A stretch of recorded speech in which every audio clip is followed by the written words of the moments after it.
Halo semuanya, saya Christine Labelau dari Fakultas Ilmu Komputer, Program Studi Informatika, Universitas Kristen Indonesia, Maluku. Video ini saya buat untuk memenuhi tugas interaksi manusia dan komputer. Dalam video kali ini, ada 6 subtopik yang akan saya bahas, yaitu yang pertama, definisi usability, yang kedua, prinsip-prinsip usability, yang ketiga, ada penentu keberhasilan sistem, yang keempat, komponen penentu daya guna, yang kelima, menguji daya guna, dan yang terakhir, yang keenam, ada daya guna heuristik. Oke, yang pertama, definisi usability. Usability dalam kaitan dengan interaksi manusia dan komputer merupakan suatu sistem yang dapat bekerja dengan baik apabila dipergunakan secara maksimal oleh pengguna, sehingga semua kemampuan sistem dapat bermanfaat secara maksimal. Subtopik berikutnya ada prinsip-prinsip usability. Yang pertama ada learnability. Learnability adalah suatu keadaan ketika seorang pengguna pemula mampu mempelajari sistem dan memanfaatkan sistem secara optimal. Yang kedua ada flexibility.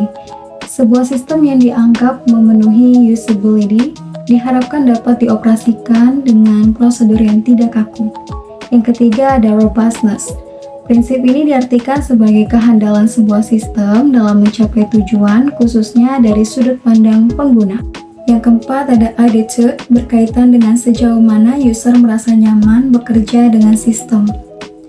Subtopik yang ketiga, penentu keberhasilan sistem. Yang pertama, berguna atau useful.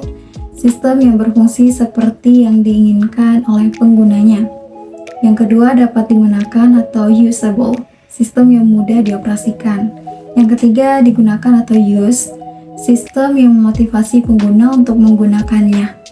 Subtopik yang keempat, yaitu komponen penentu daya guna. Yang pertama ada kemampuan untuk dipelajari atau learnability, merujuk kepada kualitas sistem apakah mudah untuk dipelajari dan digunakan. Yang kedua ada efisiensi, menunjuk kepada cara yang dapat dilakukan sistem untuk mendukung pengguna dalam melakukan pekerjaannya. Yang ketiga mudah diingat atau memorability, menunjuk kepada kemampuan mudah diingat lagi alurnya setelah tidak digunakan lagi dalam jangka waktu tertentu. Yang keempat, kesalahan dan keamanan, melibatkan perlindungan kepada pengguna terhadap kondisi dan situasi yang tidak diinginkan dan berbahaya. Yang kelima, yang terakhir ada kepuasan, merujuk kepada suatu keadaan di mana pengguna merasa puas setelah menggunakan sistem tersebut karena kemudahan yang dimiliki oleh sistem. Subtopik berikutnya ada menguji daya guna. Menguji daya guna adalah proses untuk mengukur karakteristik interaksi manusia dan komputer dari sebuah sistem. Fungsinya untuk mengidentifikasi kelemahan-kelemahan antarmuka sehingga perancang dapat memperbaikinya secara tepat. Nah, menguji daya guna dapat dilakukan secara informal maupun menyeluruh, dari biaya yang sangat murah sampai biaya yang mahal. Selanjutnya, subtopik yang terakhir, yang keenam, yaitu daya guna heuristik. Yang pertama, dialog yang sederhana dan alami. User interface mestilah seringkas mungkin dan bersifat natural dialog.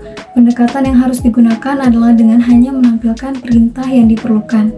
Yang kedua, berbicara dengan bahasa pengguna. Dialog seharusnya menggunakan bahasa yang dipahami oleh user. Penggunaan singkatan dan bahasa yang tidak jelas harus dihindari, serta hindari juga perintah-perintah yang berorientasi mesin atau bahasa pemrograman. Yang ketiga, mengurangi beban ingatan pengguna. User tidak seharusnya dibebani untuk mengingat atau menghafal pada saat berinteraksi dengan sistem. Yang keempat, konsisten. User interface yang konsisten terlihat dalam menampilkan suatu interface yang menghindarkan user dari kesalahan saat menggunakan suatu perintah atau fungsi untuk pertama kali. Yang kelima, sistem timbal balik. Sistem sebaiknya memberitahu pengguna atas segala aktivitas yang sedang berlangsung atau status sistem. Sistem yang menunggu input dari pengguna, memproses input, menampilkan output, dan lain-lain. Yang keenam, jalan keluar yang jelas. Sistem harus dapat memberikan penjelasan tentang kondisi dan solusi untuk menghindari user terjebak dalam tampilan-tampilan yang tidak diinginkan saat berinteraksi dengan sistem. Yang ketujuh, jalan pintas, berguna untuk membantu user agar dapat menggunakan berbagai fungsi dengan mudah. Yang kedelapan, pesan kesalahan yang baik. Sistem sebaiknya menyediakan mekanisme pemberitahuan kesalahan dan menunjukkan situasi bahwa user berada dalam kondisi bermasalah, serta membantu user untuk lebih memahami sistem. Yang kesembilan, mencegah kesalahan. Sistem interface yang baik harus mampu membuat user menghindari kesalahan. Yang terakhir, yang ke-10, bantuan dan dokumentasi. Merupakan kemudahan yang diberikan dalam kebanyakan sistem, menjelaskan cara menggunakan sistem, ciri-ciri khusus sistem, dan mengizinkan user untuk mengendalikan sistem dengan lebih baik. Demikianlah materi yang dapat saya sampaikan dalam video kali ini. Untuk referensi yang saya ambil, teman-teman bisa lihat di layar ya. So guys, thank you for watching and God bless you all. Bye!